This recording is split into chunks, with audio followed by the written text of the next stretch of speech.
Nama saya Yogi Suara Manites Aji, saya dari kelompok kerja Teater Akar Solo.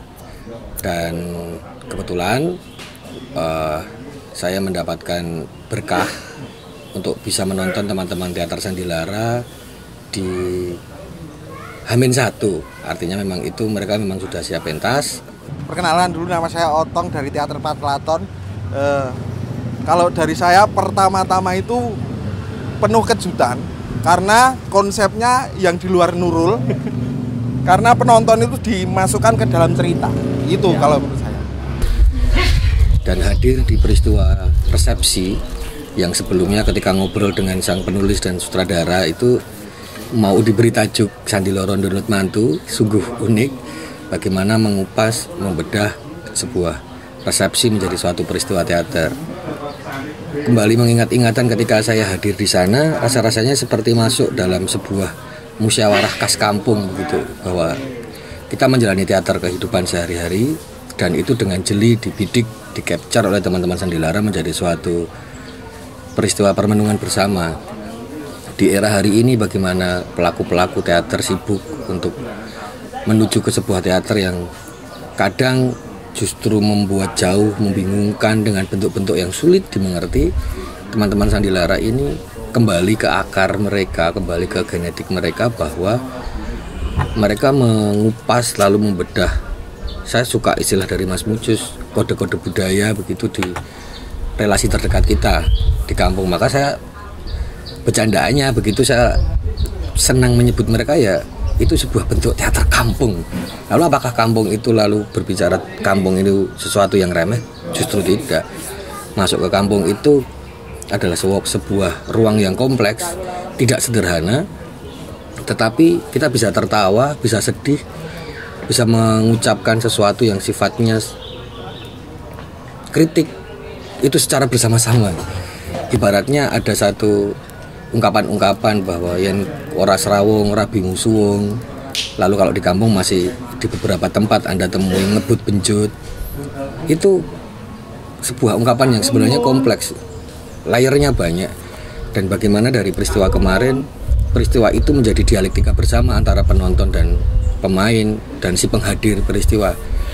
Dan menurut saya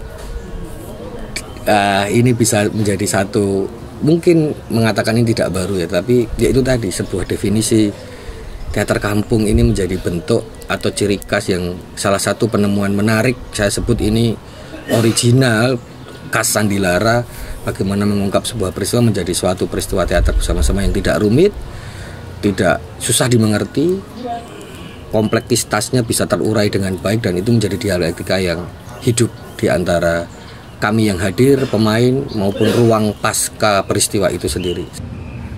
Kaget loh bro, maksudnya gimana ya? Penonton dikasih suguhan dan diajak ikut main gue wes. Lah, ini aku ngasih kemarin tuh nonton menanti-nanti. Kayak aku mesti tekoke ora ki, aku mesti tekoke jawab apa iki. Aku ngono ngasihan. Dan ternyata sangat luar biasa. Kenapa saya sebut, lebih suka menyebut ini sebagai bahasa saya sendiri teater kampung. Kampung itu memiliki pengertian yang luas. Di balik kesederhanaannya, disitulah kekayaan dan keunikannya itu otentik lahir. Begitu juga simbol, idiom ataupun perwakilan artistik dan estetika yang dilahirkan oleh teman-teman Sandilara ini tidak dipaksakan, tidak sedang menuju ke sesuatu yang itu harus begitu biar dikatakan teater, harus begitu lalu ini dikatakan modern atau sebaliknya, tidak. Tapi ya itu orisinil mereka. Kampung pun juga begitu, tidak perlu disalon untuk menjadi sesuatu yang bisa diterima. Tapi bagaimana simbol kode-kode yang lahir itu cukup menjadi pemecah dengan tataran yang pas, tidak terbelit dalam sebuah metode-metode, tetapi metode itu lahir dari peristiwa itu. Bagaimana partisipasoris yang sebenarnya menurut saya lahir dari peristiwa itu, yang saya lebih dekat dan mudah menyebutnya sebagai suatu musyawarah bersama. Akhirnya bagaimana selayaknya musyawarah, dialektika itu lahir.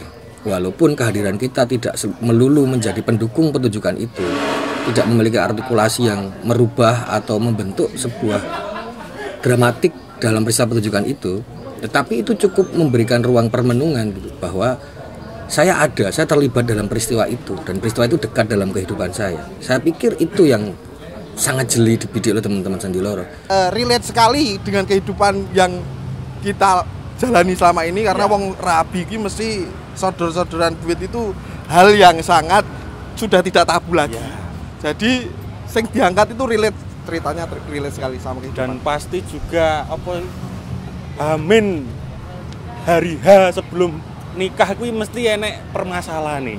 Jadi gong yang bisa bertahan untuk sampai ke jenjang pernikahan kuwi adalah hal yang mantap. Tidak perlu sesuatu yang justru menjadikan kita jauh, tapi memang itu peristiwa saya juga nih. Saya pemain juga. Pemain artinya bukan aktor, tetapi saya pemain dalam peristiwa itu nantinya juga. Tidak hanya dalam satu peristiwa pertunjukan itu, tapi peristiwa kita selanjutnya. Saya juga seorang bapak yang akhirnya akan memiliki anak dan akan lahir sebuah peristiwa teater resepsi versi saya sendiri di keluarga saya nanti. Dan akhirnya itu memberi tidak reflektif menurut saya.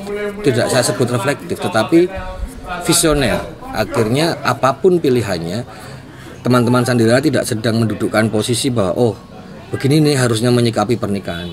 Bukan seperti itu, tapi peristiwa pernikahan itu menjadi terurai. Kenapa harus begini dan kenapa harus begitu? Kalau lu begini berarti aku begitu dan yang lainnya. Dan itu menurut saya baik secara pilihan tematik maupun secara pilihan perwujudan peristiwa itu otentik.